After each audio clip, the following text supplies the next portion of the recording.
Arkansas, Mr. Chris Lanham, who's a fairly new blackberry grower, kind of in the Fort Smith area. And we asked him today to come and talk about his experience using the rotating cross-arm trellis. And again, very, very grateful that you're willing to come and share a little bit of your experience, and looking forward to hearing your comments. Thanks, Chris.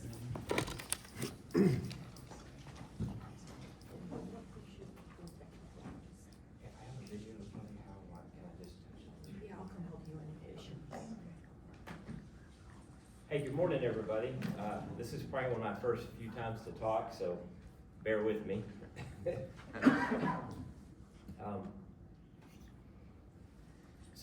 Amanda asked me to speak on the RCA Trellis system. So basically what I did is I take a lot of pictures. So I've got pictures from start to finish of about a year's timeline of what it takes to start with this from scratch. Now, I can't answer stuff like Ryan does because this is probably my second year, so this is all still really new to me. So first and foremost is choosing a location.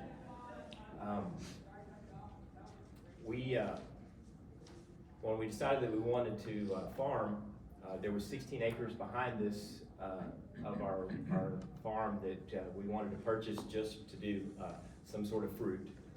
So we purchased this land, and as you can see, I've got some flags out there where we started marking off the rows. So my first initial thought was I was going to do either a T trellis or a V trellis, and so I marked my rows north and south. And then I borrowed the neighbor's, he had a nice breaking plow, and so our initial plan was we was going to break this ground and try to leave some grass established between the rows. But I found out real quick that it's hard to keep that even. Anyways, we got everything tilled, and then it was time to come to this very first Arkansas Grown Conference 2 years ago. So after sitting through a lot of the different blueberry and blackberry classes, this is one of the slides that I borrowed from Amanda that talks about when you're trying to decide if you're going to use the T trellis, V trellis, you may want to go east and west or north and south, depending on which way you want to go. And after I decided to go forward with the RCA Trellis, we changed, and I came back and we moved our rows going east and west so that the RCA Trellis can fall north and south.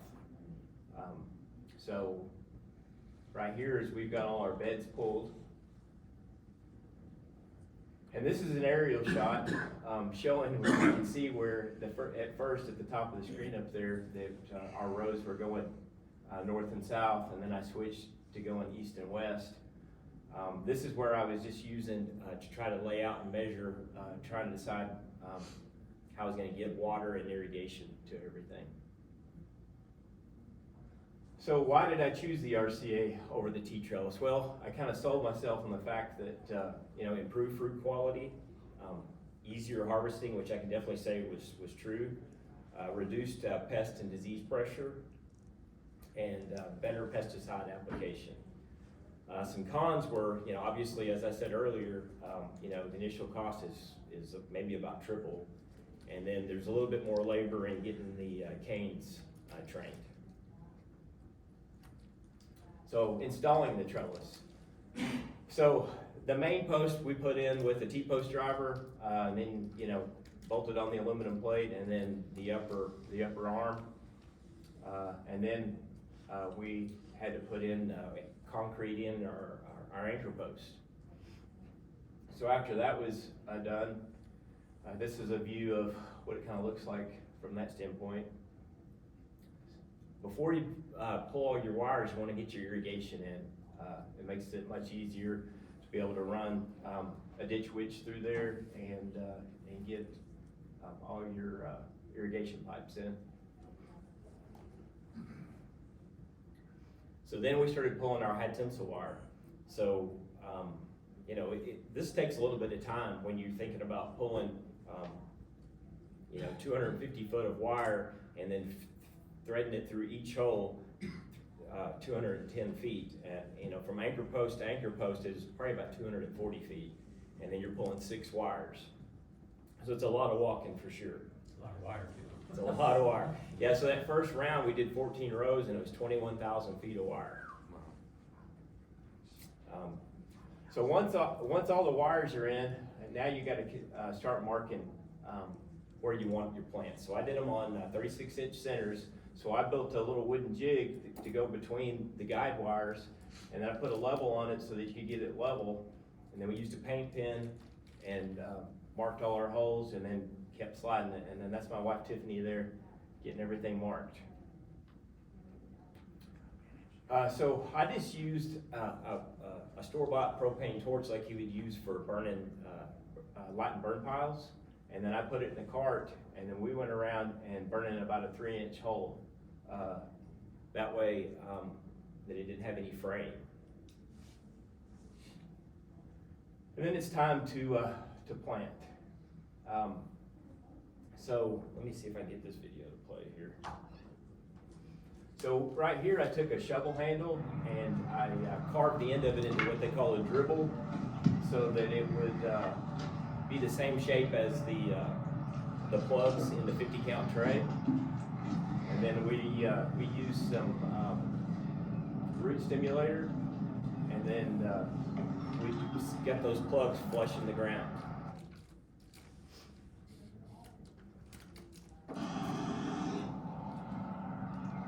And this is just a view of after we got all the holes in the ground there. I probably should have this slide first, but we got our blackberry tissue culture trays, and so they came in cardboard boxes. So one of the things you got to consider is you got to harden these things off because they've been in a greenhouse. So that took a couple of days of putting them out for a few hours, putting them back in the shade, and then increasing that until they could be ready for full sunshine and not get a sunburn, so to speak. So right here is, we planted all ours like after, any chance of a frost. So I think they were in like April 15th, and then this is about 6 or 7 weeks later, and they do grow pretty fast. You can also see that some grass is starting to establish in between the rows as well. What kind are they? So I did 4 varieties. We did Natchez, Caddo, Washita, and Ponca on our 14 rows. So here is a slide showing that they're about midway through the summer, and we're using vine ties to clip them up, and we're doing that in what they call the fan pattern. You can see I've also got some beehives back there in the back. So here is towards the end of the summer. You can see like in between all the rows that the grass is filled in nicely. We're mowing and weed eating and everything. And then once again, we're just basically keeping everything tied up. Okay, so winter is here and it's time to cover. So let me get this playing. So this is me on one of the farm hands, and we're pulling all the pins, and then we're laying these over. So this is the first time that we covered. So at the same time, on the other end of the property, or the other end of the rows, there's a tractor with 1,000-foot roll of the blanket, and we're rolling that out, cutting it out into 250-foot lengths and covering. I also, to weight it down, I use sandbags, and the sandbags are 35 pounds. And I like going with sandbags because they got nice handles on them and they're easy to carry around. This first time took us probably a little over half a day to get the sandbags out there, to unroll and cut the fabric and get it laid out. You didn't have any canes break when you took it over? We didn't year 1, but this year, there was some cracking going on. Some of the ones that I did not keep between the guide wires, if they were outside of the guide wire, and it was mainly the Poncas. They don't really like to bend. So that's that process.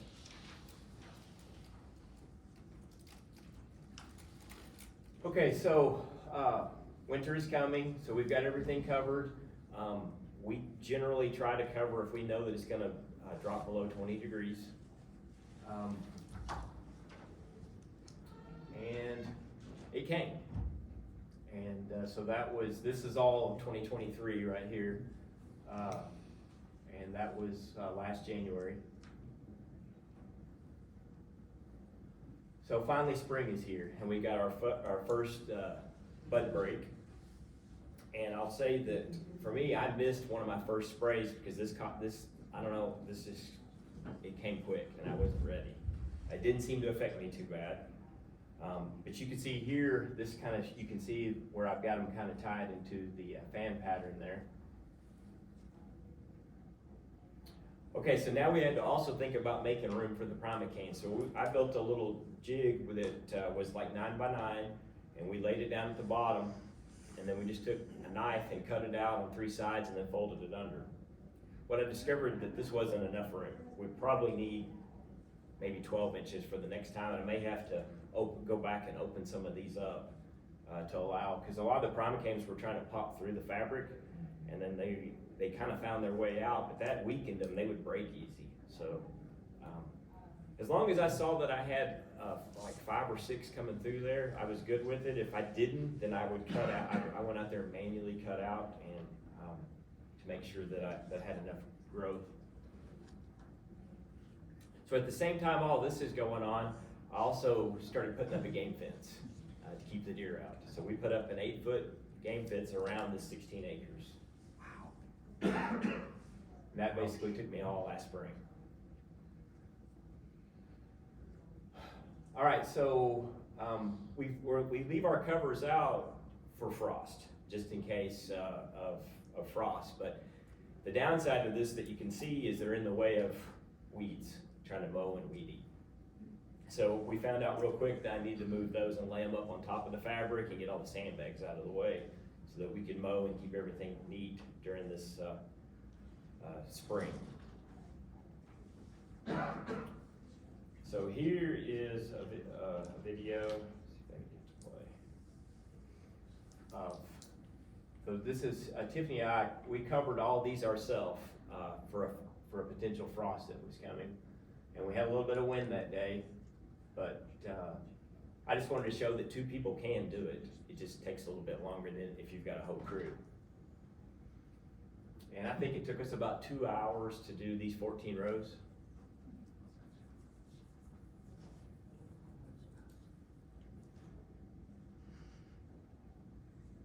So I will say this, that at first I tried to save a little bit of time and money, overlap the cloth between the rows so I could use the same sandbag, but I found that didn't work for me, probably because my row covers weren't wide enough. So the distance between my rows is 12 foot center to center, and these are 14-foot row covers. But with the trellis system coming up, you just lose a lot, and it just didn't quite reach, so we found it was just easier just to do each one separately. So spring is here, and so we've got bees, we've got blooms, and to me, this was probably the biggest reason why I like the RCA Trellis and why I chose it is the spring position. Training these things to bloom on one side, so that when you fold them up, your berries are going to be on the north side, and you're picking in the shade in the summertime, and they're very easy to pick that way. So that was probably to me the biggest reason that we went with it. I will say that, using the row covers like a second year, like they're ripped up pretty good, and I don't know that I can get a 3rd year out of them, and that's a pretty good cost. What thickness do you use? I think it was 1.5 is what we went with. So spring is here, and you can see that we've got flowers, we've got green berries, and then we finally get to our final product. So a little bit more labor that I learned real quick was these primocanes start coming up, and you get a little overwhelmed, and like, how do you do this the first time, and am I gonna damage it, and trying to keep it between the guide wires. It gets a little messy because right now, they're still laid over in the spring position, and they're coming up underneath, they're coming up out of the side, and so we tried our best to cut them below the guide wire, which is about 16 inches off the ground, and try to keep it in between there.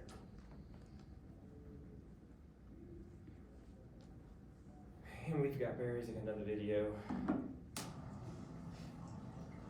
So I think this was right before it was finally, and you can't really see that we've got a lot of blackberries, but we do have some in there. This was probably like right at the 1st of June, and I'm super excited, you know, finally getting all the work to finally get to see a harvest. And then it's time to pick.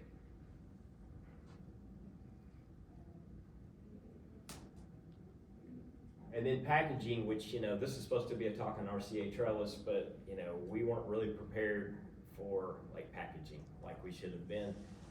We found that we needed pints, and I had to quickly get those ordered.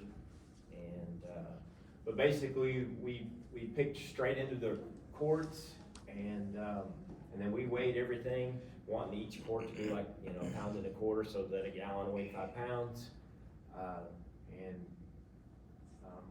That was our setup for year one. Am I doing okay on time? And then signage, like that worked really well. We used a lot of the signs that the association provided.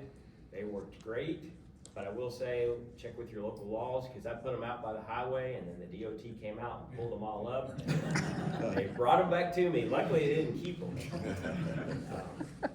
But I had them north and south of my property, and so they were gracious enough to tell me that if I would just keep them close to the fence line, that it would be okay, but they really wanted them on the, for them, in my yard basically, which is really hard to see from the road. And then a few little other things, like we were able to get a used walk-in cooler, and then I put a window unit and a cool bot, and as soon as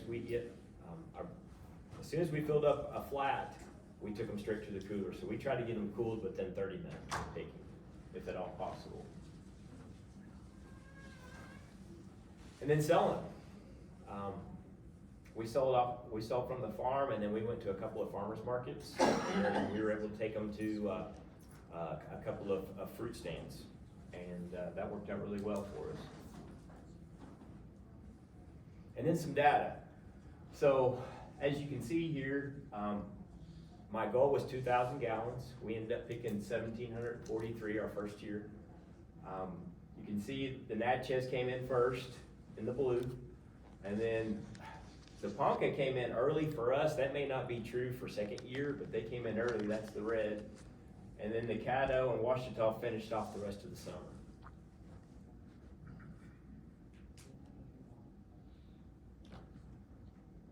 This is something that I'm just doing for this year, is I'm recording some temperature data for 2025. I'm gonna do this the whole year, and I'm gonna actually just kind of try to see, because this year I covered every other row, and a lot of it was due to expense, because it was gonna cost like another $8,000 for enough row covers to cover everything, and there's gonna be quite a bit more labor. So I actually want to see that if it's worth covering for cane damage or not.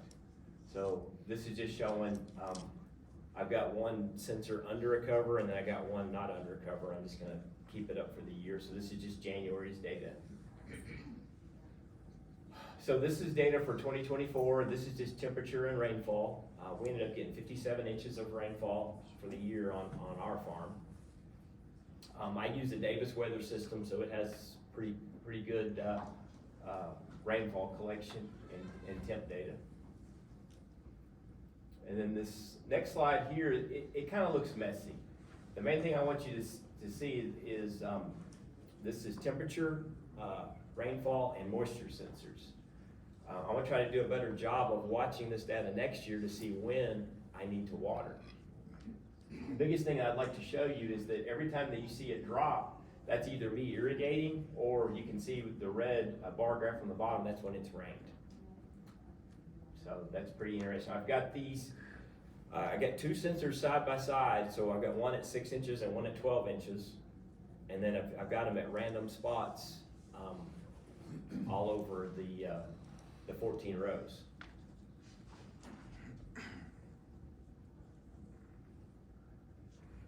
And then my last slide is me flying a drone and showing my inexperience here. So what this was supposed to be was me trying to fly the drone down through the row sideways, looking at the berries, and I discovered real quick that it's your intuition when you're flying to fly forward instead of flying to the right.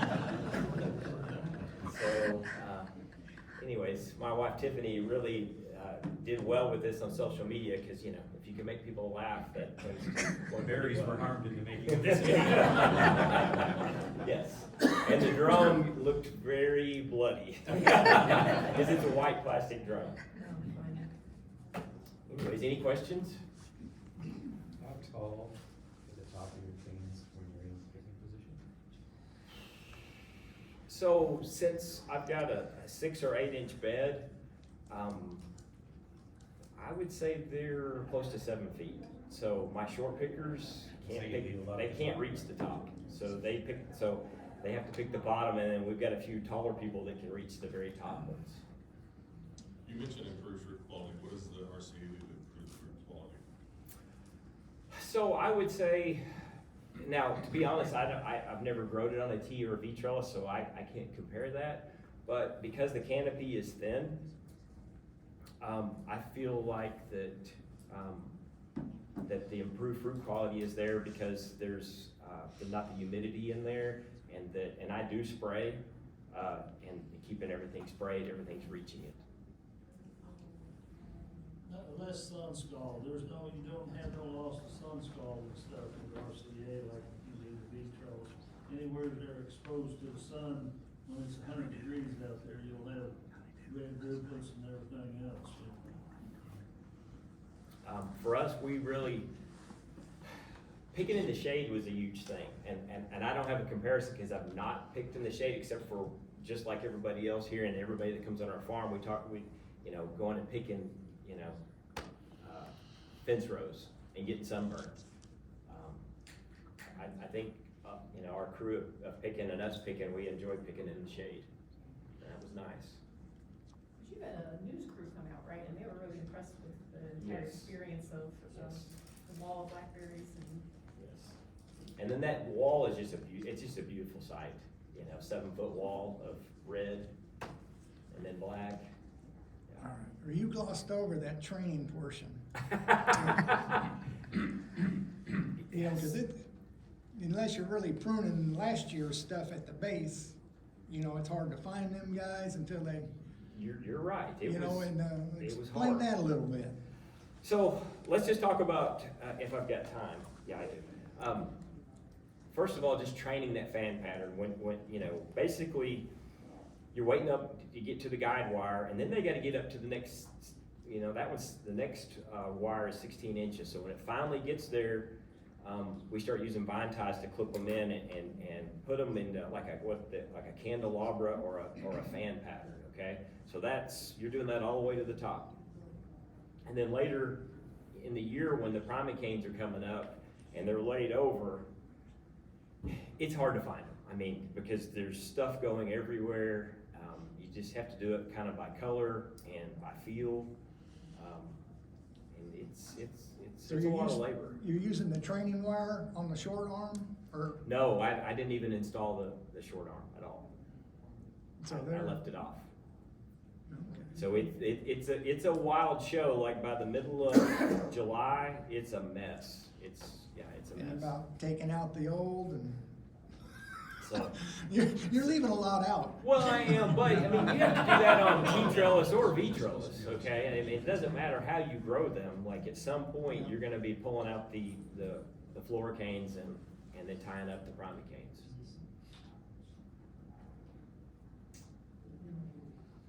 And Chris, Yes.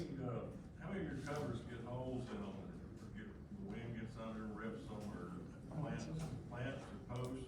Get So- some ears? So last year, we tried to use some foam insulation like for pipe, and we put it on all the sharp edges of the RCA. that didn't help, because the tension of the sandbags still pulled it through anyways. So this year we just didn't put any on, and you know, we're getting a few tears, and we bought a little portable Singer sewing machine, because we had one rip 100 feet. And we just went through there and sewed it back up, and then we came back and sewed it the other way, so we double sewed it, and it's held up under quite a bit of wind.